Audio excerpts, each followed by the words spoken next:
on reprend notre petite marche vers la liberté numérique. Je suis Michel Monfils, l'auteur du projet survienumérique.com, où il y a ce podcast évidemment, cette balado-diffusion, mais aussi une infolettre, des formations, des guides, des articles, et puis aussi mon bouquin qui sort en octobre 2026, Manuel de survie numérique pour tous. Aujourd'hui, on continue notre chemin donc vers la liberté numérique avec un mot-clé, c'est le mot désencombrer, épurer, alléger. On va parler de minimalisme numérique, c'est créer du vide pour gagner de l'essentiel. C'est ça ce qu'on va voir aujourd'hui. On a déjà marché ensemble lors de 3 épisodes. La première fois, on a découvert que marcher sans laisser de traces, c'était une idée simple et assez complexe en fin de compte à réaliser. On a vu comment nos données sont collectées partout autour de nous comme des filets invisibles qui nous rattrapent. Ça, c'était la première fois. La deuxième fois, notre deuxième promenade, on a visité le marché, entre guillemets, des outils invisibles. On a appris qu'il existe des boucliers, des gardiens, des verrous, que la protection est possible, mais qu'elle demande de la vigilance. Et on avait parlé de 5 catégories d'outils. La troisième, la dernière marche qu'on a fait ensemble, on est un peu entré dans la poche, là où il y a notre petite machine en verre, en plastique, en métal, qu'on appelle un téléphone, un ordiphone, un smartphone, un téléphone. Et l'idée, c'était de transformer cette petite machine qui est dans notre poche en forteresse. Vous vous rappelez, on a fermé les portes, on a supprimé les fuites, on a mis des clés, on a sécurisé les accès. Aujourd'hui, c'est différent. Et je pense que c'est un sujet qui est plus profond, parce qu'on a parlé de protection, on a parlé de défense, on a parlé d'ajouter des outils, de changer des paramètres, de mettre des couches de sécurité. Aujourd'hui, donc c'était plutôt des additions ou des transformations. Aujourd'hui, c'est soustraction. On a construit, maintenant on va déconstruire. Jusqu'à maintenant, voilà, on avait construit des trucs, maintenant c'est déconstruction. Et c'est un concept que j'avais déjà évoqué, quelle que soit la solidité de notre forteresse, si on a 1000 fenêtres ouvertes, notre forteresse ne sert pas à grand chose.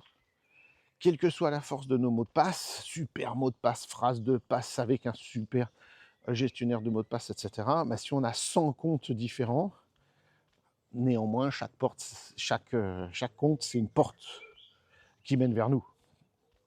Donc le vrai problème, en définitive, dans notre ère ultra numérique d'aujourd'hui, c'est pas de toujours chercher des solutions pour mieux nous protéger, nous blinder, etc. Protéger quoi, hein? Protéger notre vie privée, protéger ce qu'on possède, protéger nos vies. Le vrai problème, c'est qu'on a trop de choses à posséder. Voilà, on a des problèmes de riches, on possède trop, on a trop. Du coup, ça devient compliqué. Il nous faut des miradors et embaucher des gardiens et tout.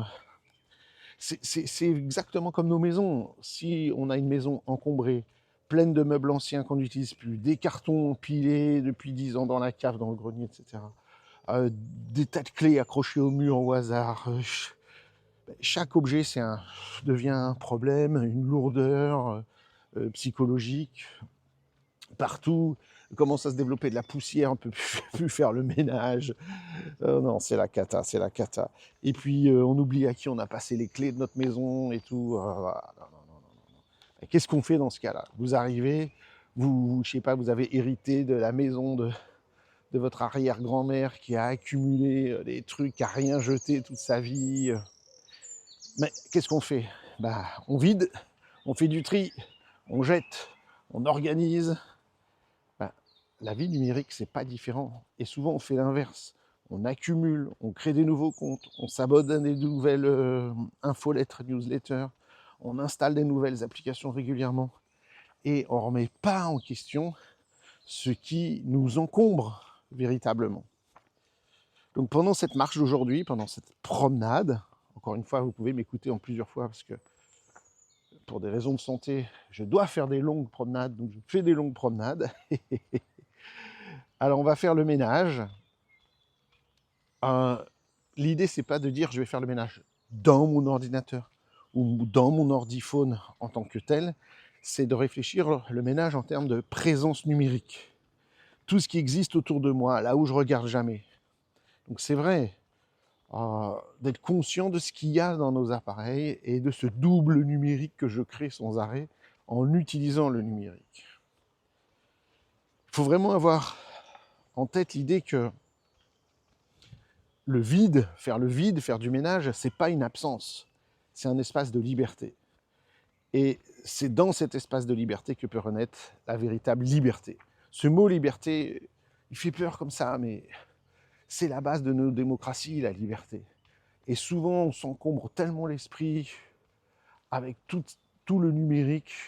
On voit qu'on perd notre temps, on passe un temps fou à faire des trucs finalement tellement ridicules, tellement anodins, au lieu de prendre soin de nous, de notre famille, de passer du temps ensemble, d'aller dans la nature, de bouger, de faire des vrais trucs qui comptent et qui nous rendent heureux. Parce que le but de ces applications du numérique, c'est pas de nous rendre heureux, c'est de nous maintenir le plus possible en heures d'écran, parce que chaque heure d'écran, bah, c'est de la pub vendue. Donc leur intérêt aux gens qui conçoivent ces applications, c'est pas de nous rendre heureux. Hein. Leur intérêt, c'est de gagner plus d'argent. Et comment faire? Monopoliser notre attention. Voilà. Nous rendre captifs. Donc il faut créer des espaces de liberté pour nous, pour réexister. La première étape, avant de jeter quoi que ce soit, on va faire un peu on va compter, on va mesurer, on va prendre conscience de l'étendue de ce que j'aime bien appeler, c'est l'empire numérique. Aujourd'hui, c'est devenu un empire. Alors, combien vous avez de comptes? Bon, compte mail, compte courriel. Vous en avez un, vous en avez deux, un compte perso, un compte pro. Ok, super, il faut, indispensable. Est-ce que vous avez aussi un compte pour vos achats en ligne? Est-ce que vous avez créé des comptes pour les promos, un compte pour la banque, pour les enfants et de l'école?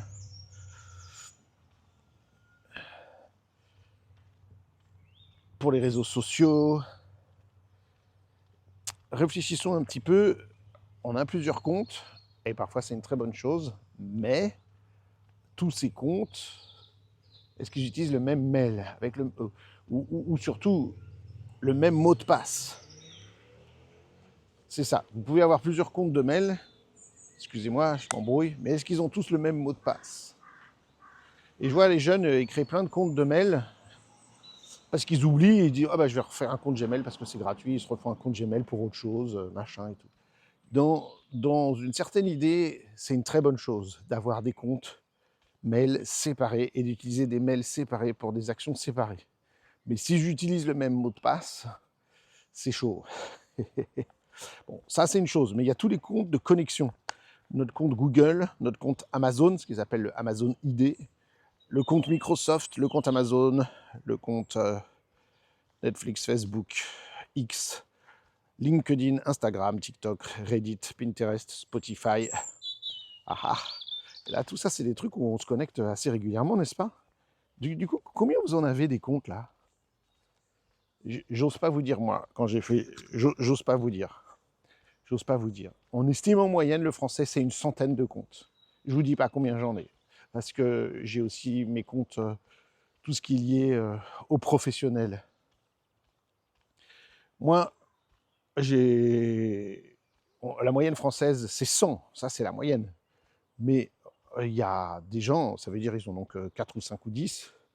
Mais d'autres, ils en ont 200, 300. C'est pas rare. J'ai vu des gens qui m'ont dit, voilà, j'ai 200 comptes actifs, 200 identifiants à gérer, 200 adresses mail associées potentiellement, exposées en cas de fuite, 200 points d'entrée possibles pour quelqu'un qui veut nous espionner. Et c'est pas tout, parce que il y a les comptes qu'on a, ok, nos comptes mail, nos comptes sociaux, etc. Mais il y a le nombre d'appareils qu'on a utilisés ou qu'on utilise aujourd'hui. Il y a votre téléphone, vous avez votre téléphone bien sûr que vous utilisez au quotidien, mais peut-être que vous avez eu plusieurs anciens téléphones, forcément, hein.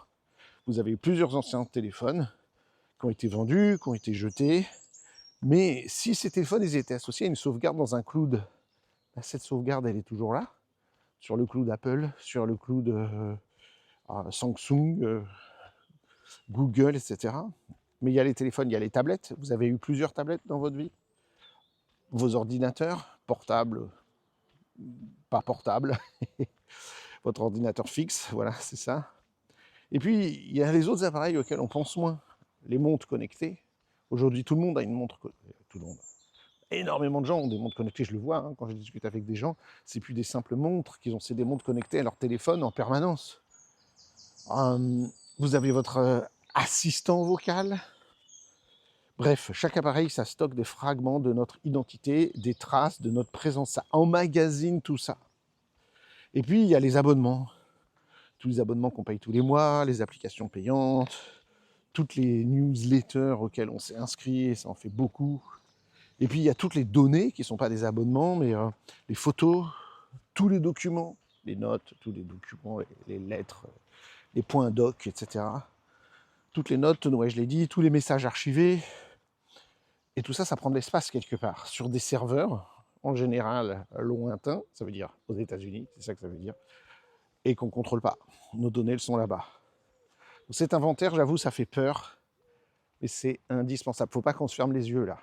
Vous savez, moi, je connais des gens dans ma famille, ils mettent leurs affaires... enfin, ils ont pas une maison avec des caves ou des greniers encombrés, ou c'est déjà encombré, et ils louent, je sais pas comment ça s'appelle là, des box, grosses boîtes où on va mettre les affaires, vous avez 100 périléries des villes. Je connais quelqu'un qui a un canapé auquel elle tenait beaucoup, elle a déménagé, et dans son nouvel endroit, elle ne peut pas mettre son canapé. Donc elle a loué un box, ça fait 10 ans, parce que son canapé coûtait cher, mais 10 ans qu'elle paye 100 € par mois pour louer une box, pour mettre son canapé, qu'elle aurait pu se débarrasser, économiser, qui aurait jamais coûté aussi cher juste pour un canapé. Donc des fois, on a des tas de choses qui sont même plus dans notre maison, on a oublié qu'ils sont là, puis il y a tous les vieux trucs qu'on a oubliés chez nos parents, ou à droite, à gauche. C'est la même chose ici.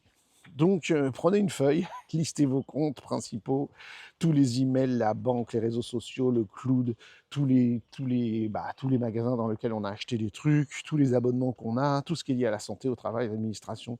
C'est énorme. Et puis, plus vous allez en noter, plus vous allez dire, ouais, il y a ça aussi, et il y a ça, et il y a ça, et il y a ça, et il y a ça. C'est pourquoi, une fois que vous avez à voir cette feuille, ou ce document que vous avez ouvert si vous l'avez écrit en numérique, avec tout ça, vous allez vous dire, ah ouais, d'accord, vous allez comprendre le mot-clé d'aujourd'hui, minimalisme. C'est pas un luxe, c'est une nécessité. On ne peut pas protéger efficacement 200 comptes. On peut protéger 5, 8, 10, mais pas 200. Chaque compte supplémentaire, c'est le risque qui se multiplie, mais de manière géométrique, pas de manière linéaire. C'est pas chaque compte, ça rajoute 1. Non, ça multiplie. Un compte, c'est un risque. 2 comptes, c'est 4 combinaisons possibles de compromission, d'arnaque. 10 comptes, c'est des milliers de chemins d'accès vers vous, vers vos données, etc. Donc, la protection, c'est bien, mais la réduction, c'est mieux. On va passer de la défense à la simplification, du trop-plein au juste assez.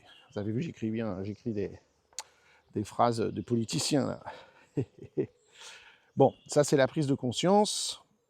C'est un peu, vous ouvrez la maison en bazar que vous avez acheté ou dont vous avez hérité, vous dites, ok, je vois l'ampleur du chantier, il va falloir passer à l'action. Alors, je vais vous proposer une méthode progressive. Parce que si vous dites, ouais, j'ai des centaines de comptes, il y en a plein que je n'utilise plus depuis longtemps, je vais tous les supprimer, là, je m'y mets. Non, vous allez passer 1 heure. Ou si vous dites, voilà, je fais tout ça dans la semaine, non, vous allez abandonner, et puis ça va retomber dans l'oubli. Non, c'est d'abord, mentalement, c'est impossible, c'est trop. Techniquement, ça va être trop de boulot. Ça va créer de la frustration, de la confusion. Et puis on abandonne, donc c'est pas ce qu'on veut. Donc la méthode, il y a une méthode. Les gens qui étudient le minimalisme, que ce soit dans la vie des choses concrètes, 3D, ou la vie 2D, numérique, il y a des trucs pour ça. Et premier truc, je sais, ça semble bizarre, c'est un élément par semaine. Juste un. Par exemple, une application. Vous regardez l'écran d'accueil de votre smartphone, regardez l'écran d'accueil là, et vous regardez, est-ce qu'il y a sur mon écran d'accueil une application que j'ouvre jamais, mais que je me dis, on ne sait jamais, ça peut servir. Allez hop, vous la supprimez. Ça fait 1 semaine, 1 mois que vous n'avez pas ouvert cette application, supprimez-la. Au pire des cas, si un jour vous en avez besoin, vous réinstallerez le truc. Un abonnement. Admettons un abonnement que vous avez depuis 3 mois et que vous n'avez utilisé qu'une seule fois. Allez hop, allez-y, allez supprimer cet abonnement, fermez-le en quelques clics. Ils savent très bien qu'on ne regarde pas nos feuilles de compte tous les mois qu'on devrait. Et donc les abonnements qu'on a passés il y a hyper longtemps et qui tous les mois prennent même 5 euros, mois après mois, année après année, c'est énorme. Un compte mail secondaire que vous aviez créé pour recevoir des coupons de réduction, un truc, supprimez-le. S'il y a des trucs essentiels qu'il faut avoir, bah, vous, comment dirais-je, vous archivez les données essentielles, vous faites un forward, vous envoyez le mail sur un compte mail principal et vous supprimez la boîte mail. Vous effacez tout ce qu'il y a dedans, bien sûr, vous la supprimez. Mais une adresse mail par semaine, pas plus. Dans le bouquin, dans mes formations, j'explique comment utiliser des alias de mail, de sorte que vous ayez une seule boîte mail, mais avec des alias rangés dans des dossiers, et que vous puissiez tout gérer à partir d'une seule interface. Parce qu'au bout d'un moment, on ne fait plus gaffe, tout arrive dans plein de boîtes mail différentes, c'est la galère absolue. Donc, une adresse mail supprimée par semaine, vous commencerez à avoir des résultats concrets, et c'est suffisamment lent pour ne pas être écrasé par la tâche et dire waouh. Donc c'est ça le truc. Donc commencez par les applications, et puis au bout d'un moment, une fois par semaine, par exemple, vous pouvez vous faire, qu'on pourrait dire, l'hygiène je sais pas, du samedi matin, du dimanche, du lundi, bref, de vraiment mettre dans votre agenda une fois par semaine le ménage. On le fait ces fois. Les gens ils font le ménage le samedi, le dimanche, ils font les courses tel jour, ils font le sport tel jour. Bah, même chose pour le numérique. C'est ça, c'est une hygiène. Et puis vous regardez le tiroir d'application de votre téléphone et vous dites, cette semaine, est-ce que je l'ai ouvert cette application? Non, bye bye. Les abonnements. Alors pour les abonnements, hein, évidemment, prenez vos comptes bancaires, regardez tous les prélèvements récurrents et vous identifiez chaque service, qu'est-ce que c'est lié à un appareil, à un truc de streaming, hein, tous les abonnements, les Deezer, les machins, les trucs, tout ce qui est lié à la musique, à l'éducation, au sport. Et vous vous dites, est-ce que cette dépense-là que je fais régulièrement, elle m'apporte une valeur ajoutée réelle? Est-ce que c'est quelque chose qui me fait vraiment du bien? Pas juste un petit sentiment de « ah, c'est trop cool ». Est-ce que ça me fait vraiment du bien, une valeur réelle? Et si vous hésitez, bah, pendant un mois, vous arrêtez, vous voyez ce que ça fait, et puis si ça ne crée pas de manque, bah, vous supprimez, vous fermez cet abonnement. Moi le meilleur truc que j'ai fait, hein, je vous jure, c'est il y a 1 an à peu près, supprimer l'abonnement Netflix. Bien sûr, alors à l'époque, on regardait Netflix tous les jours, mais j'en avais marre de dire tu passes 20 minutes le soir. Et j'ai vu que c'était la moyenne française, 20 minutes le soir pour chercher qu'est-ce qu'on regarde ce soir. J'ai dit c'est quoi ce délire de passer 20 minutes parce qu'il y a tellement de choix. On en est arrivé où? C'est le film du dimanche soir. Ça dit mon âge. Hein. Il y a un film, tout le monde regardait le même film, on ne se pose pas la question, c'est le film du dimanche soir. Là, c'est 20 minutes. Quand j'ai lu ce truc, les Français passent en moyenne 20 minutes pour chercher qu'est-ce qu'ils regardent ce soir sur Netflix. J'ai dit, wow, il y a un truc qui cloche. Et on s'est dit avec ma compagne, laisse tomber. On a d'autres choses à faire de notre vie. Et on a supprimé le compte Netflix. On n'y a pas repensé une fois en arrière. Ça fait plus d'1 an. Et aucun regret. La première fois, j'ai dit ah, ça va me manquer toutes ces super séries qui sortent, des nouveaux films, qu'est-ce qu'il y a sur Netflix en ce moment et tout. Oh là là, il y a des trucs. Et c'est vrai, il y a des super trucs. Et puis je prenais un peu l'excuse de. Et c'est vrai, je regarde beaucoup des reportages intéressants, même sur le numérique ou sur la nature. Vraiment, ils font des super trucs. Il n'y a pas à dire. Mais quand je lis un livre sur un de ces sujets, j'en apprends beaucoup plus qu'un reportage d'1 heure. S'il y a un sujet qui m'intéresse, lié à la nature, lié à l'environnement, lié au numérique, lié à quoi, bah en fait, j'achète un bouquin sur le sujet, j'en sais beaucoup plus que ces reportages. Et vraiment, le temps qu'on a gagné, la qualité de vie, on ne retourne plus en arrière. Donc, voilà, si vous avez un doute, vous essayez, allez pendant un mois, je n'utilise pas, et puis on voit. Et en plus, il y a des trucs, genre, il y a des abonnements où on peut mettre en pause. Par exemple, l'abonnement Audible pour Amazon pour écouter les livres audio, si vous l'avez. Vous pouvez le mettre en pause et il nous demande pendant 1 mois, 3 mois. Et là, on ne paye plus pendant cette période-là. Parce qu'il Ils préfèrent qu'on mette en pause plutôt qu'on se désabonne. Puis si vous voyez qu'un mois, 2 mois, puis finalement vous n'écoutez plus de livres audio, bah fermez-le. Voilà, pour économiser les sous. Bon, bah il y a les comptes, évidemment, il y a tous les comptes qu'on a créés sur des plateformes qu'on n'utilise peut-être plus. Peut-être qu'à un moment donné, vous utilisiez des comptes pour acheter sur telle ou telle boutique, sur Rakuten, sur je sais pas quoi, ou que vous aviez ouvert un compte sur booking.com pour réserver une chambre une fois il y a longtemps, puis finalement vous n'utilisez plus. Il va falloir trouver d'abord, hein, avant de... Il ne s'agit pas de supprimer juste vos identifiants dans votre gestionnaire de mots de passe, il faut d'abord supprimer le compte sur ces plateformes. Et souvent, c'est assez dur à trouver. C'est bien caché dans des paramètres à droite, à gauche. Alors, autrefois même, ils ne le mettaient pas. Il fallait écrire. Et là, personne ne le fait parce que c'est trop galère. Puis... Bref, maintenant, il y a le RGPD. Le RGPD les oblige à mettre le truc quelque part. Accès à mes données, suppression de mes données, modification de mes données. C'est la loi française. Bon, évidemment, si le compte dont on parle, vous l'avez créé dans un autre pays... hors de l'Europe et tout, ça peut être plus compliqué. Mais normalement, il y a un bouton quelque part, caché, bah, c'est intentionnel, hein, parce qu'ils veulent vous garder, ils veulent pas que vous fermiez votre compte, pensez-y. Et du fait, comme c'est difficile, c'est une arme pour eux. Ils savent que c'est difficile, donc nous, on va pas faire l'effort, on laisse tomber. Donc persévérez, trouvez le bouton, cliquez, confirmez, suppression du compte, ils vont vous dire attention, gna, gna, gna. Mais ce que vous pouvez faire avant de supprimer un compte, souvent c'est juste à côté, c'est d'exporter vos données. Si c'est un compte où il y avait des photos à vous, des contacts, des documents. Donc, faites attention. Faut pas on veut enlever nos chaînes, nos entraves, mais on ne veut pas détruire nos souvenirs qu'on a pu avoir sur ces différents comptes. Vous fermez un compte TikTok et vous oubliez qu'il y avait plein de super photos importantes pour vous quand vous étiez jeune. Ou pareil, je connais une maman, elle disait, ma fille, nanana, maintenant elle était plus grande, elle a voulu supprimer son compte, je crois que c'est TikTok, ou je sais pas quoi, ouais, TikTok, ou Instagram. Et en fait, il y avait toutes ces photos qu'elle faisait gamine avec ses copines et tout. Et elle, parce qu'elle est grande maintenant, elle dit ouais, je m'en fous et tout, je vais tout supprimer. Et la maman dit attends, non, non, on les récupère, on verra plus tard. Et dans 10 ans, elle sera super contente d'avoir les photos de quand elle était gamine et tout. Donc faites gaffe à la suppression des comptes auxquels sont associées des choses auxquelles vous tenez quand même. Mais ne cherchez pas à faire ces suppressions tout en une fois. Je sais, ce papier qu'on a fait là avec les centaines de comptes qu'on peut avoir, d'abonnements et tout, on veut tout faire d'un coup, on veut tout faire le ménage d'un coup, mais voilà, il faut compter sur l'effet cumulatif. Un mois, ça fera déjà 4 applications en moins, 6 abonnements annulés, 8 comptes supprimés, c'est du concret, c'est visible, voilà. Vous allez vous sentir de plus en plus léger, la tête plus libre, ça va faire du bien. Ce sentiment de légèreté, c'est un bon signal, c'est qu'on est sur la bonne voie. Continuez, continuez, continuez. Je ne voulais pas aller trop vite. Si on va trop vite, voilà. Alors, qu'est-ce qu'on gagne à faire ça? Souvent, c'est là que les gens ils ont du mal à comprendre qu'il y a le plus grand malentendu. Les gens, ils pensent que minimalisme, ça veut dire privation, ça veut dire une perte.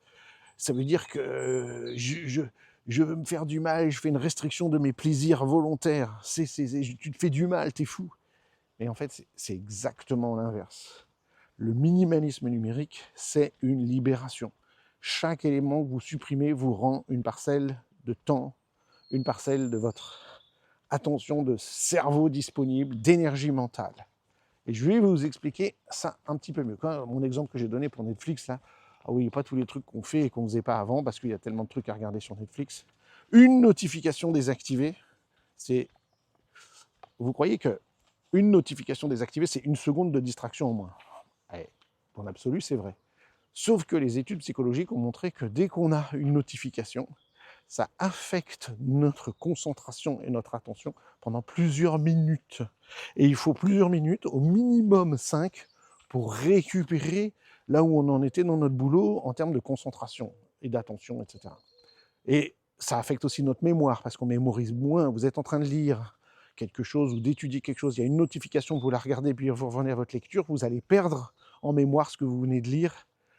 Et donc, on croit qu'une notif en moins, c'est 1 seconde de distraction en moins, donc on se dit que c'est pas grand-chose. C'est faux. C'est plusieurs minutes à chaque fois, minimum 5. Sauf que des notifications, on en a 100 par jour, voire beaucoup plus.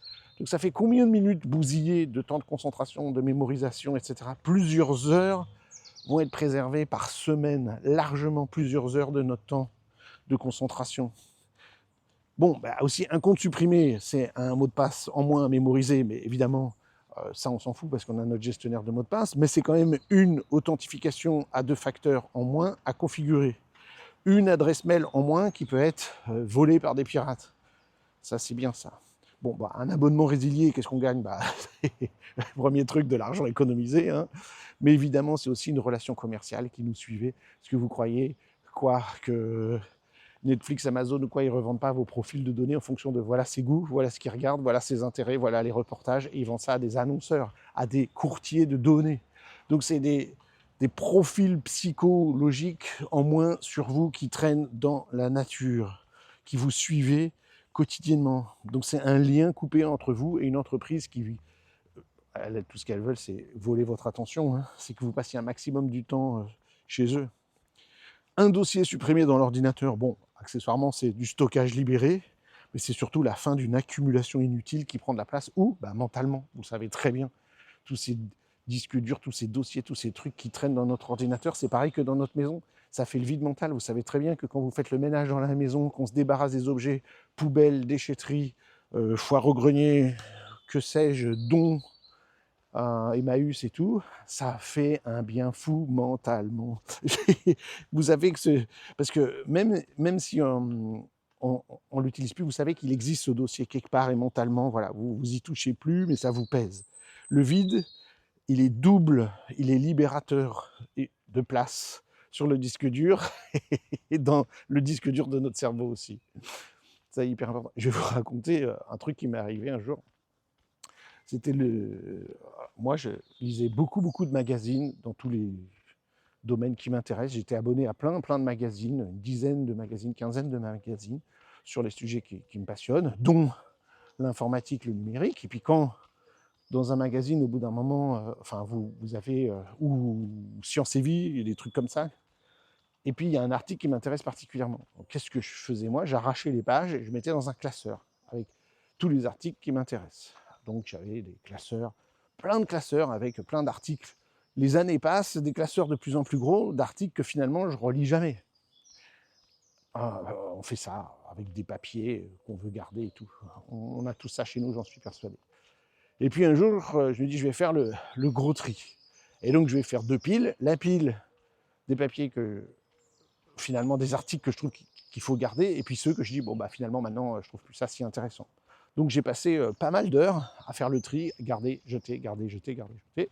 Et puis après j'ai jeté tout le paquet de ce que je voulais jeter, et puis j'ai gardé évidemment ceux que je trouvais intéressants et qu'il fallait que je garde parce que c'était hyper important.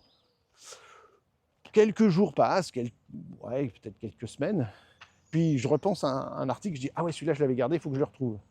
Et là je vais retrouver mon classeur et je sais que vous devinez déjà le truc, j'avais jeté le truc à garder. Donc ce que j'avais gardé, c'est les trucs à jeter. Je me suis planté, j'ai pas acheté les bons. On parle d'actes manqués, là, c'était magnifique. J'étais là, ah bah ouais, bon, bah ok. Bah qu'est-ce que je vais faire maintenant? Bah ça, c'était les trucs achetés, je les jette. Et donc j'avais plus rien. Vous savez bien, les années passent, si j'ai pas regardé au bout des années, c'est que finalement c'est inutile. Et finalement, je suis libre aujourd'hui, et vous savez quoi, j'ai plus jamais refait ça. Bon, je garde quelques magazines ici que je me dis, là, je sais qu'il y a un truc intéressant, je corne une page et tout, et puis en fin de compte, on sait ce qu'il en est. Voilà. Mais c'était énorme. Ça m'a été une grande leçon, cet acte manqué, parce que c'est mon subconscient qui me disait, arrête de t'accrocher à l'inutile. Donc le vide, il est libérateur, physiquement et mentalement.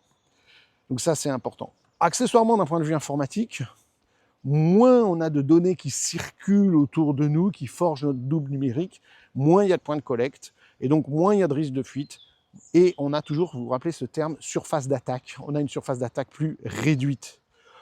Ça, c'est d'un point de vue externe de ma vie. D'un point de vue interne de notre vie, notre esprit se calme, on est moins sollicité, on est moins distrait, et finalement, on est plus disponible pour ce qui compte vraiment.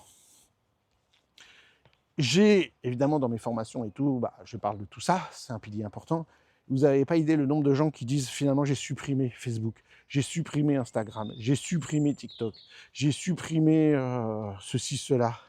Et tous les gens me disent, Tous les gens me disent, au départ, j'avais peur de manquer quelque chose, que je vais me couper du monde. Tous les gens ils disent ça. Pourquoi? Parce que c'est fait exprès pour nous rendre dépendants.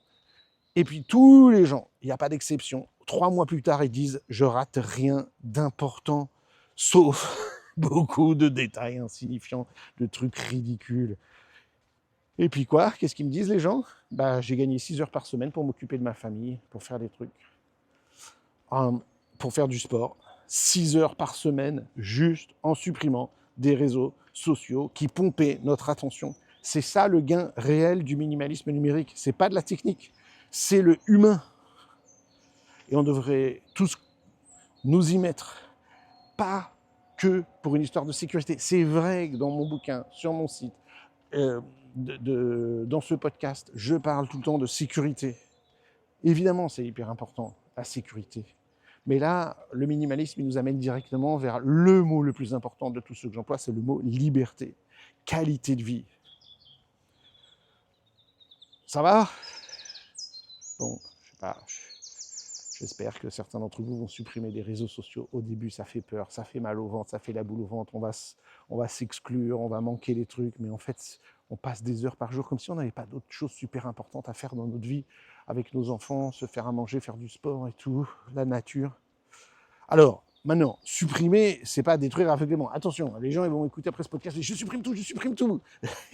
Non, attendez, il faut choisir consciemment ce qui mérite d'être gardé ou pas. Il y a quand même des choses positives dans ce qu'on fait avec le numérique. Donc, il faut penser outils quand même un peu, méthode, processus de tri, voilà. Et faites pas ça n'importe comment. Donc, je vais vous donner les 5 outils par rapport à ce rangement minimaliste avant que vous passiez à l'action. J'espère que vous n'avez pas arrêté le podcast et commencé à passer à l'action avant de finir le podcast. Parce que voilà les différents outils. Le premier outil hyper important s'appelle l'exportation des données. Donc, avant de supprimer un compte, hein, j'ai déjà évoqué ça tout à l'heure, exporter le contenu de ce compte. Aujourd'hui, les plateformes ils proposent une fonction télécharger mes données. Vous l'avez sur Google, ils appellent ça en anglais, c'est Google Takeout, c'est-à-dire Google à emporter. Il y a sur Facebook et Meta, ça s'appelle Export Facebook. Pour iCloud, pour les gens qui sont sur Apple, bah, c'est le iCloud Export. Utilisez ça, parce que dedans vous avez des photos, des emails, et peut-être des emails, genre, vous ne savez plus aujourd'hui, mais vous ne vous rappelez pas aujourd'hui, mais un email qui était important pour accéder à tel compte ou tel truc ou machin. Donc, il y a vos emails, il y a vos contacts. Ça, des fois, on oublie, mais nos contacts disent « Zut, je veux écrire à telle personne, et c'était dans le compte, et j'ai supprimé le compte, et du coup, j'ai plus son adresse. » Ça, c'est galère. Ça m'est arrivé. Hein. Bon, donc, j'ai parlé des emails, mais il y a aussi les messages, les petits messages qu'on écrit. Hein, donc, ça, c'est important. Donc, ce que vous faites, c'est que vous allez exporter tout ça. Si vous allez écouter mon podcast, lire mon bouquin, suivre mes formations sur mon site, vous allez exporter tout ça sur un disque dur chiffré, un disque dur externe chiffré, pour que ce soit en sécurité, voilà, et privé. Donc, une fois que vous êtes sûr que vous avez exporté tout ça, mais allez vérifier, c'est ça que je veux dire, être sûr. Vérifier la sauvegarde. Vous êtes sûr que vous avez bien sauvegardé, il y a bien les photos, c'est facile à faire, moi je le fais, vous allez trouver les dossiers où ils mettent toutes vos photos, tous vos machins, tous vos trucs. Donc vous avez bien tout, et alors là seulement vous supprimez le compte en ligne. Donc ça, c'est l'export des données. Le deuxième outil, c'est le gestionnaire de mots de passe. Bien sûr, on réduit nos comptes, ça c'est bien, moins de mots de passe, bref, mais on doit gérer les comptes qui restent. Et ça, j'en parle à chaque fois. Vous devez avoir pour chaque compte un mot de passe dans un gestionnaire de mots de passe qui centralise tout, qui génère des identifiants forts, qui synchronise ça entre vos appareils, votre ordiphone et votre ordinateur. Aussi, vous allez voir, moi, par exemple, ProtonPass fait ça, Bitwarden fait ça, je crois que KeePassXC fait ça, c'est-à-dire qu'ils effacent les doublons. Ils vous disent, si vous avez importé tous vos mots de passe dedans, ils vous disent, attention, là, vous avez réutilisé des mots de passe. Donc ça, c'est bien, ça veut dire, allez le changer. Et donc, ils vous disent, mot de passe à risque. Et donc, choisissez un gestionnaire de mots de passe. Moi, j'utilise Bitwarden, c'est celui que je recommande. Et c'est là que vous allez voir, moi, en fait, c'est comme ça qu'un jour, j'avais des mots de passe qui étaient sauvegardés dans un navigateur Internet, un autre dans une autre sorte de gestionnaire de mots de passe. J'ai tout exporté depuis mon navigateur Internet et mon gestionnaire de mots de passe dans Proton. Et là, j'ai compté le nombre de comptes que j'avais. Je fais « wow !» Et à partir de là, bah, je vais à la première adresse dans Proton ou dans Bitwarden, je ne sais plus, bref. Oui, à l'époque Proton, puis maintenant je suis dans Bitwarden. Et je vais, première adresse qu'il y a, j'y vais, et puis je supprime le compte si je ne l'utilise plus.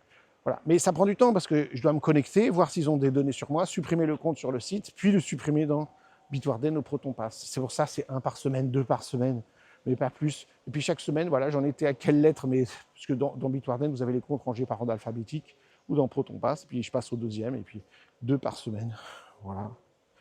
Donc, troisième outil, ça c'est un outil génial pour éviter ces encombrements de boîtes mail dont j'ai parlé, d'avoir des mails différents.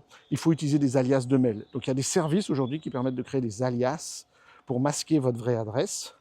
ProtonMail, ils le proposent, parce qu'ils ont racheté maintenant Simple Login, mais il y a d'autres services qui existent et qui sont franchement bien. Je vous les recommande, j'ai un chapitre entier dans mon bouquin qui explique ça. Évidemment, dans les formations, on le fait. Ça, c'est un truc important.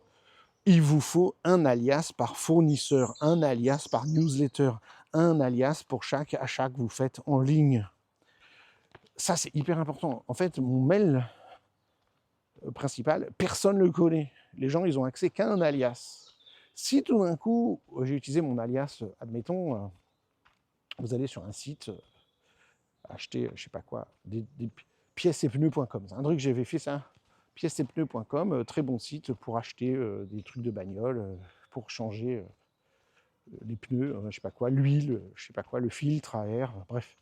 C'est un copain qui est dans la mécanique et dit va sur ce site, ça coûte moins cher, ça, tu mets ton, pas ta plaque d'immatriculation, mais ton modèle de voiture avec ta carte grise et il te dit les pièces qui correspondent à ta voiture. Pièces et pneus.com, tiens, je vous donne un bon tuyau. Ben, là, c'est la première fois que j'y vais. Je crée un alias qui s'appelle pièces et pneus.com, arrobase, mon email, bref, je crée mon alias.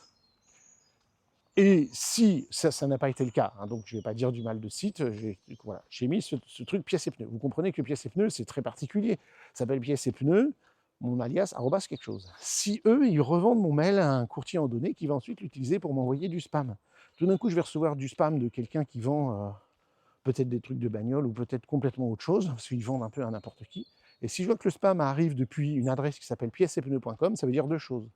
Soit piècesetpneus.com s'est fait pirater, soit piècesetpneus.com a revendu mes données. Et à ce moment-là, ben, soit je peux aller sur pièces et pneus, changer, fermer mon compte, etc., en disant ils sont pas cool, ou ils sont fait pirater, et je leur demande s'ils sont fait pirater ou s'ils vendent, et comme ça je sais. Et j'ai plus de relation de confiance avec eux, mais ce n'est pas le cas, ça ne s'est pas produit. Donc je fermerai mon compte pièces et pneus, mais ce que je vais faire, c'est que je peux supprimer tout de suite mon alias et c'est terminé. Je ne recevrai plus de spam de la part de la personne qui a soit piraté piècesetpneus.com, soit à qui piècesetpneus.com a vendu mon email. Et j'enlève l'alias et terminé, j'entendrai plus jamais parler de ces spammers et de tous les gens qui ont potentiellement acheté cette adresse, croyant que c'est une adresse, mais c'est juste un alias. Donc ça, c'est génial, j'en parle dans le bouquin, je le fais dans les formations, les gens adorent ça, ça change la vie. Bon, quatrième outil, c'est les boîtes de réception temporaire. Alors ça existe. Des fois, on veut juste tester un site, ou on a juste besoin d'un code sur un site. Évidemment, il nous demande notre email, il nous demande éventuellement différentes informations.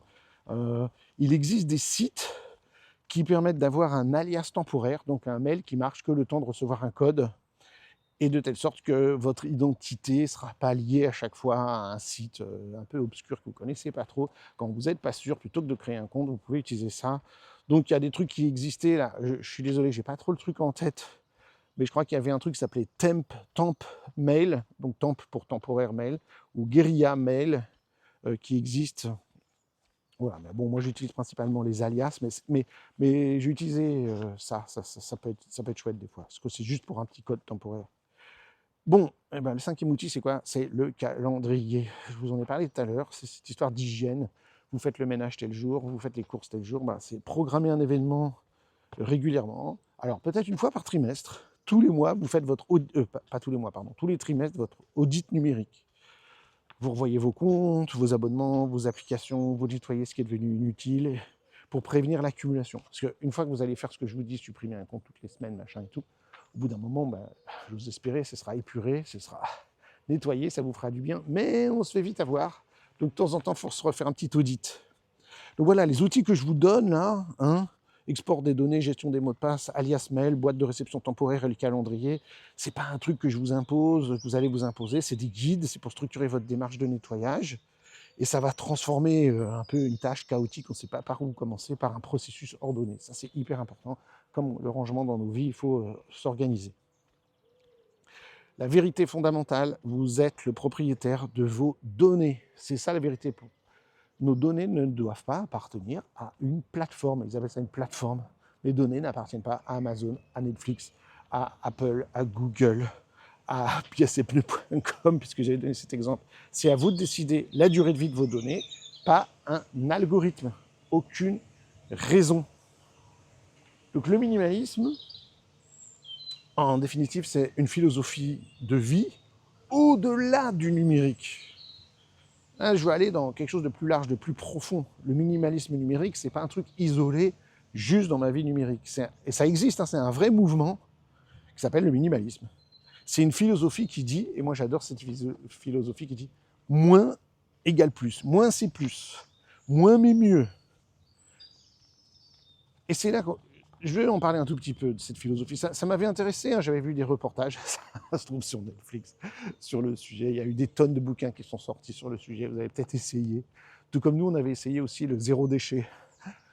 On a pris une claque monumentale avec cette histoire du zéro déchet. Hein. L'échec total, c'est horrible.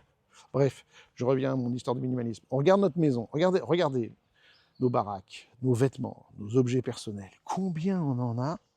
Donc, combien on en a et combien on utilise régulièrement de ces objets, ceux qu'on utilise vraiment, tout ce qu'on a encombré, nos caves, nos greniers, nos baraques sont pleines d'objets. Un jour, j'avais un pote qui m'avait dit ça. J'étais en appart et puis je suis passé en maison. J'ai dit, ouah, je vais enfin avoir de la place pour toutes mes affaires. Tout. Il m'a dit, non, Michel, pas du tout. Comme ça, pas du tout. Bah si, je vais avoir une maison beaucoup plus grande. Il dit, plus t'as grand, plus tu mets du bazar dedans. Et tu peux avoir une maison de plus en plus grande et à chaque fois, tu auras autant de bazar dedans. Parce que voilà, on met le bazar en proportion de nos maisons. Et il avait raison. Et du coup, j'ai fait hyper gaffe après. J'ai changé ma façon de faire. Je vous expliquerai. Je peux vous expliquer maintenant. Je vais juste dire que avant ça, qu'il y a une étude, enfin, il y a plusieurs études qui montrent que les gens utilisent que 20% de leur possession 80% du temps. La plupart du temps, on n'utilise que 20% de tout ce qui nous appartient, de nos disques, je sais pas, j'ai envie de dire les livres, mais bref, c'est plutôt les vêtements, les objets. Vous savez, tous les objets qu'on a pour cuisiner, et en fait, 80% du temps, on n'utilise que 20% des objets qu'on a. Et on a des tas de trucs pour la cuisine qu'on n'utilise jamais ou très rarement. Je sais pas, peut-être que vous faites des fondus régulièrement et donc vous avez besoin de votre service de fondu. Mais il y a des tonnes de gens qui ont des services de fondu qui l'utilisent une fois par an.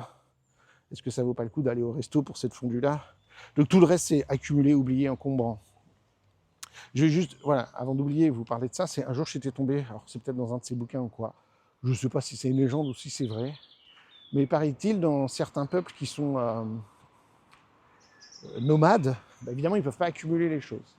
Et j'ai entendu parler, il paraît que, pourtant ils ne sont pas nomades, donc vous voyez, j'ai un doute sur le truc, qu'au Tibet, ils font un truc au Nouvel An tibétain, je ne sais pas si c'est plutôt vers le mois de février ou mars ou quoi, au Nouvel An tibétain, bon, je dis tibétain, mais c'est peut-être en Mongolie, c'est peut-être en Inde, bref, m'en tenez par rigueur, si vous savez, envoyez-moi l'info. Ils feraient, paraît-il, le tour de leur possession, et tout ce qui n'a pas été utilisé dans l'année, ils le donnent. Des vêtements pas portés doivent être donnés. Des outils, des casseroles pas utilisées doivent être donnés. Des machins, des objets, ils font le tour de la maison. Tout objet qui n'a pas été utilisé pendant un an, il est donné, systématiquement. Nous, on fait nos foires au grenier, hein, c'est un énorme succès. Mais ce qui m'avait le plus choqué, il disait tout livre qui n'a... non, moi je veux pas. Tout livre qui n'a pas été ouvert ou consulté dans l'année est donné. Alors, si c'est vraiment tibétain, c'est possible. À l'époque, au Tibet, il n'existait que des livres religieux. Il n'y avait pas des livres pas religieux. Donc, il disait, si c'est un livre religieux avec des prières ou je sais pas quoi, qui n'a pas été lu, c'est qu'il doit être donné et il faut ça. Moi, j'ai commencé à vendre beaucoup de livres, mais bon, bref. Mais non, je ne peux pas faire ça pour les livres. Mais vous comprenez l'idée. Mais la même logique va s'appliquer au numérique. On sait que ça marche comme ça, que 20% de nos applications, 20% de nos comptes, 20% de nos fichiers, Donc l'idée, c'est d'identifier, c'est un vrai défi, hein, c'est 20% essentiel, et de se débarrasser du 80% superflu. C'est pas qu'une histoire de quantité en disant ouais, l'espace disque dur ça coûte cher. Maintenant, l'espace disque dur ça coûte rien maintenant. C'est pas ça. C'est pas qu'une histoire de quantité, c'est une question de qualité, de valeur, de sens dans la vie. Une application utile, bah, c'est une application utile, ça vaut mieux que 3 applications moyennes, pourries, voilà. Un compte mail bien organisé, c'est beaucoup mieux que 5 comptes dispersés où on reçoit du spam, on ne sait plus quel compte sert à quoi, etc. Un super abonnement sur un site qui compte vraiment pour moi, mais ça vaut mieux que 10 abonnements gratuits bourrés de pubs. Vous voyez, je vous recommande souvent des applications pour faire telle et telle chose. Utilisez un compte Bitwarden, par exemple, payant, ça vous coûtera 20 balles par an. Je crois qu'ils ont augmenté leur prix. Ils sont passés de 10 à 20 et quelques. Enfin bref, ça vaudra mieux que d'essayer d'utiliser un gestionnaire de mots de passe gratuit qui a plein de pubs, qui n'est pas sûr, etc. Et puis un autre machin gratuit sur un site qui soi-disant synchronise, machin, ceci, cela. Non, même chose pour nos photos. Il existe des abonnements si vous voulez sauvegarder vos photos sur un disque dur chiffré, super bien fait, ergonomique et tout. Chez NTE Photo par exemple, ils font un super service. Moi, j'utilise leur partie gratuite. On a déjà plusieurs gigas, j'ai bien assez pour sauvegarder les quelques photos que j'ai sur mon téléphone. Parce que régulièrement, mes photos de téléphone, moi, je les mets sur mon disque dur de mon ordinateur. Je trouve que c'est beaucoup mieux. Mais bref, ça vaut mieux d'acheter leur service payant. Si je connais des gens, ils gardent toutes leurs photos depuis toutes les années de tous les téléphones qui changent. Ils les gardent sur un cloud. Et les jeunes, ils ont l'air de faire plutôt ça. De leurs photos, c'est que à partir de leur téléphone, jamais de l'ordinateur. Mais à ce moment-là, payez-leur un abonnement, ça coûte pas cher à l'année, peut-être 30 balles ou quoi, et vous aurez un service de qualité, sans pub, les photos seront archivées dans un truc numérique, chiffré comme il faut, vrai, c'est important. C'est notre choix, hein. Chaque jour, c'est à nous de décider. Je garde, je supprime, je construis, je déconstruis, je garde, je lâche. C'est la marque de notre liberté, cette capacité de choix. Quand on accepte passivement ce qui nous est proposé, on devient des consommateurs. Quand on refuse activement ce qui ne sert pas à nos valeurs, nos choix, notre essence, on redevient des individus souverains. Ça, c'est hyper important.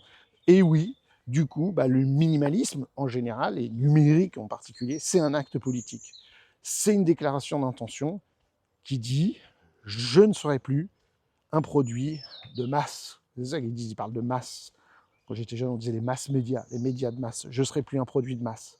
Je suis un utilisateur conscient et là, je refuse ces CGU, ces conditions d'utilisation, ces conditions d'utilisateur. Je refuse, je ne suis pas d'accord. Bye bye. C'est un acte philosophique. C'est reconnaître que votre attention, elle est limitée. Je ne peux pas tout faire dans la vie. Je dois faire des choix. Je fais le choix de scroller indéfiniment pendant des heures par jour sur X, sur Instagram, sur TikTok. Notre énergie humaine, elle est précieuse. Notre vie, elle est courte. On a peu de ressources. Il faut utiliser nos ressources humaines, notre énergie de vie, pour des choses qui servent véritablement. Pas pour des trucs qui servent à rien, à gâcher notre existence. Choisir délibérément, c'est honorer notre temps. Alors, bon, maintenant après, là, votez pour moi. Hein. Votez pour moi, c'est un programme politique. Bon, maintenant, revenons les pieds sur terre. Dans cette démarche de minimalisme, vous allez commencer à un moment donné à avoir des résultats. Vous allez supprimer 4 applications, 6 comptes, je sais pas quoi, un abonnement arrêté. Et vous êtes fiers de vous, contente, tout ça. Et puis tout d'un coup, ça revient, une nouvelle application nous tente, un nouveau service dont on a entendu parler, une nouvelle amie, un nouveau pote nous dit « Ouais, nouveaux réseaux sociaux, nouvelle messagerie, viens, nanana, installe ça, etc. » La tentation revient et ça vient de partout. On est attaqué de partout. Et puis on se dit « Ouais, mais c'est peut-être que ça, j'en aurai besoin plus tard. » Le plus dur, c'est la pression sociale. Tout le monde l'utilise. Marketing agressif. Allez, reviens. Des fois même, ils nous renvoient des trucs. Vous vous rappelez, vous êtes venu il y a un an, il y a machin, un truc. Revenez, tu nous manques. Ils disent des trucs comme ça. Vous nous manquez. Revenez, c'était trop bien. On vous aime tellement. Alors oui, alors il y a une règle psychologique. C'est sûr, c'est obligé, hein, la tentation et tout, c'est obligé, on craque et tout. Une règle d'essayer de attendez 7 jours avant de réinstaller. On dit ok, allez, on est lundi prochain je le fais. Si après 7 jours, bah, vous y pensez plus et tout, bah, c'est que c'était inutile, terminé. Si on s'aperçoit qu'on a, au bout de 7 jours, on dit ah ouais, machin et tout, et puis qu'on s'aperçoit que cette application, il y a des trucs un peu louches, conditions d'utilisation, ou ceci, cela, vous pouvez trouver une alternative. Il existe souvent des alternatives minimales, open source, libres, sur des plateformes libres. J'explique où trouver ça, sur F-Droid. Vous pouvez trouver des tas d'applications faites par des petits développeurs qui font le truc sans vendre, dont les codes sont ouverts. Voilà, vous pouvez trouver une application open source, un service respectueux, une solution locale, un service payant mais qui le fait bien au lieu d'un truc gratuit où c'est vous le produit. Ne tombez pas dans le piège du allez, juste pour cette fois, juste une fois. Ça, c'est une petite phrase qui précède la rechute. Juste une fois pour voir une photo, juste une fois pour envoyer un message, juste une fois pour récupérer un fichier, et bien ça devient un tous les jours. Bon, je sais, c'est une histoire de discipline et tout, mais on ne cherche pas ici la perfection. On a le droit de rechuter. Tu sais, on dirait que je fais des trucs qui parlent des gens qui font des régimes ou qui se mettent au sport et tout.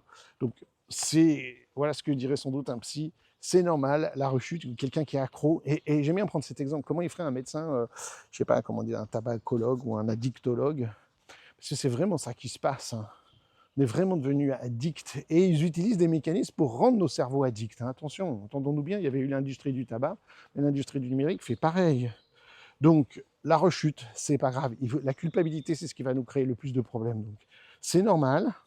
Et comme dirait un addictologue, on va se relever, on recommence. C'est tous les gens qui disent qu'ils ont fumé. J'ai eu cette chance d'avoir jamais fumé et tout, de jamais prendre de substances addictives, mais si le sucre, ça compte. Mais ils vous diront ça, les gens, c'est très rare les gens qui fumaient beaucoup puis qui s'arrêtent de fumer un jour et puis c'est terminé. Ça existe bien sûr et c'est terminé pour toujours. Souvent les gens ils ont arrêté 1 mois, 2 mois, 3 mois, 1 an, ils ont repris, ils ont re-arrêté et à force ça a marché. Donc on se relève, on reprend le chemin, on repart sur la bonne voie. Bon, et on va conclure un petit peu hein, ce désencombrement, cet allègement, cette épuration, c'est pas terrible comme on va dire désencombrement numérique. On va faire une petite liste. Vous pourrez prendre des notes là. Bon, 1. L'allègement numérique, ça commence par l'inventaire complet, tous les comptes, les applications, les abonnements. 2. Supprimer les applications inutilisées depuis plus de, allez, on va dire 1 mois. Allez, comme ça, vous n'avez pas de... Une semaine, c'est trop court. Mais 1 mois, allez. 3. Tous les abonnements résiliés, tous les services que vous utilisez, pas peu, rarement, annulés. Tous les comptes purgés, les anciens comptes supprimés, mis hors de service, c'est le point 4. Le 5, c'est avant ça, j'aurais dû le mettre en 4, c'est exporter ces données, sauvegarde locale, sécuriser, chiffrer des informations importantes, les photos en particulier, des mails qui peuvent être importants. 6, apprenez à créer des alias de mails. Ça, c'est hyper important. 7, éventuellement des petites boîtes temporaires de mails jetables activées juste pour faire des petits tests. 8, ben ça, si vous écoutez ce podcast depuis toujours, vous savez, le gestionnaire de mots de passe utilisé qui centralise vos identifiants essentiels. Et puis 9, ben c'est le petit calendrier d'audit trimestriel. Marquez-le sur votre agenda maintenant. C'est ça, important. 10. Alors 10, j'en ai pas parlé. C'est règles sociales. Il faut en parler autour de vous. C'est ça. Informez vos proches de vos nouvelles habitudes du numérique. Vous dites, désolé là, vous ne me trouverez plus sur Instagram. Vous pouvez communiquer par Signal. Vous ne me trouverez plus sur... Facebook, vous communiquez avec moi par Signal ou par mail, ou j'ai un téléphone et j'ai un numéro, vous pouvez m'écrire, vous pouvez me téléphoner. Donc informez vos proches. 11, ben, c'est les alternatives. Hein. Il existe des applications alternatives qui ne sont pas faites par les GAFAM, par les géants de la tech, etc. etc. Il existe des super alternatives. Allez voir sur mon site survienumérique.com, c'est là où je vous mets les alternatives, les outils que je recommande. Aujourd'hui, le monde du libre est énorme. Vous pouvez aller là. Et puis, bon, bah, le point 12, hein, on dirait, je vois qu'il y en a, Il y en a 12. Et c'est comme c'est quoi le truc là, les alcooliques anonymes, je crois ils ont 12 étapes. Ben voilà, je parlais d'addiction tout à l'heure, c'est ça, voilà, c'est vos 12 étapes des alcooliques anonymes. Tiens, je devrais faire un nouveau truc là, les addicts numériques anonymes. Donc le 12, c'est un engagement vis-à-vis de vous-même, un accord que vous formalisez avec vous-même. Ok, comme moi, le jour où j'ai jeté mes papiers, je dis maintenant j'arrête d'accumuler. On a tous pris une décision de j'arrête d'acheter des trucs. C'est le truc que j'ai dit, attendre 7 jours avant d'installer une application, ça m'est venu un truc qui disait tu veux acheter sur Amazon des tonnes de trucs ou sur un magasin, tu t'achètes tout de suite, tu l'as le lendemain, c'est fait exprès. Hein. Ils savent que plus ils réduisent ce temps et cette friction et que c'est facile d'acheter, le plus tu achètes. Donc le truc, c'est de dire, je le mets dans mon panier et j'attends une semaine. Si dans une semaine, il est toujours dans mon panier, j'y vais, j'achète. Mais si au bout d'une semaine, finalement, je dis, allez, hop, je le mets dans une éventuelle liste, ils peuvent créer des listes d'envie ou de machin, et on verra. Mais je le mets dans la liste ou je le mets dans un panier, mais voilà, c'est mieux la liste, parce que dans le panier, c'est trop risqué si on achète un autre truc qu'on veut vraiment acheter qui est utile, et puis que le truc temporaire, entre guillemets temporaire, en attente et dans le panier, on risque de l'acheter. Mais je sais qu'il y a une fonction aussi sur Amazon, mettre de côté. Comme ça, c'est de côté, c'est proche du panier. Et si au bout d'une semaine, vraiment, on se rend compte qu'on a vraiment besoin du truc, et le besoin et l'envie, c'est deux choses différentes. Hein. Donc, vraiment. Donc voilà, c'est 12 étapes, 12 actions concrètes.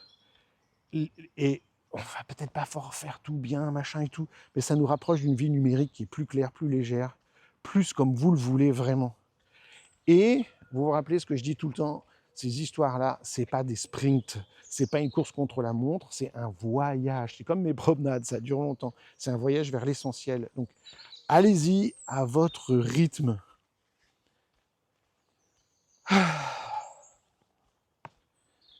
Le vide est plein de liberté. C'est ça le truc, c'est pas une vacuité de vide et je vais me retrouver là face à du vide au secours.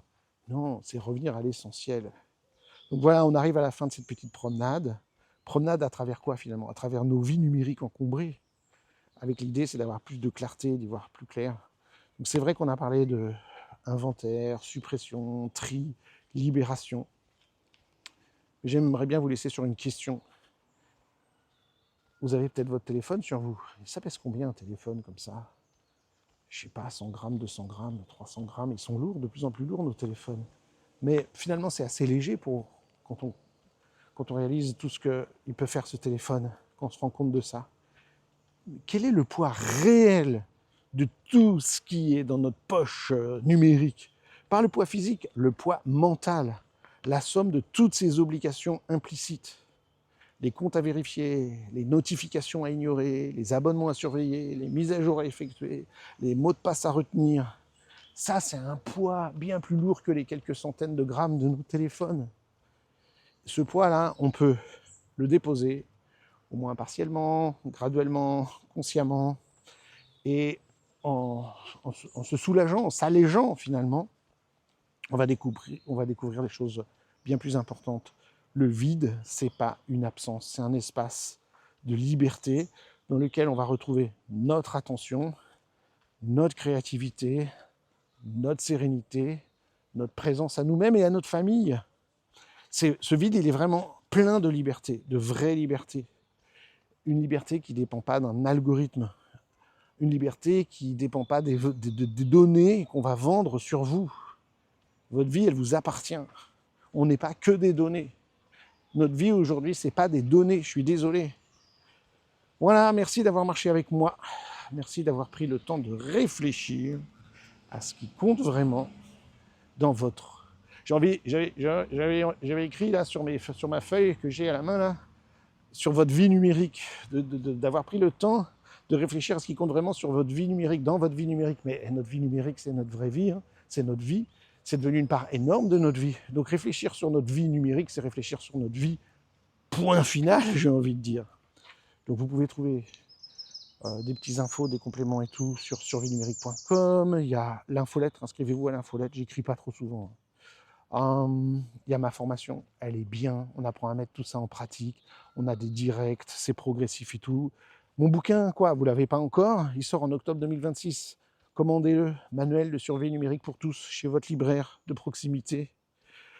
Et envoyez cet épisode, vous pouvez le partager à tous vos proches, surtout ceux qui ont besoin de se désencombrer, de s'alléger. Ensemble, là, tous ensemble, on peut changer les choses. On peut changer les choses. Donc voilà, je suis Michel, mon fils. Je suis content d'être en balade avec vous. Et je vous dis à bientôt sur le chemin de la liberté numérique. Là, c'était aujourd'hui l'épisode, combien déjà 4. Je vous ai prévu 10 épisodes qui s'appellent Sur les chemins de la liberté numérique. On en est au 4. À très bientôt pour l'épisode numéro 5.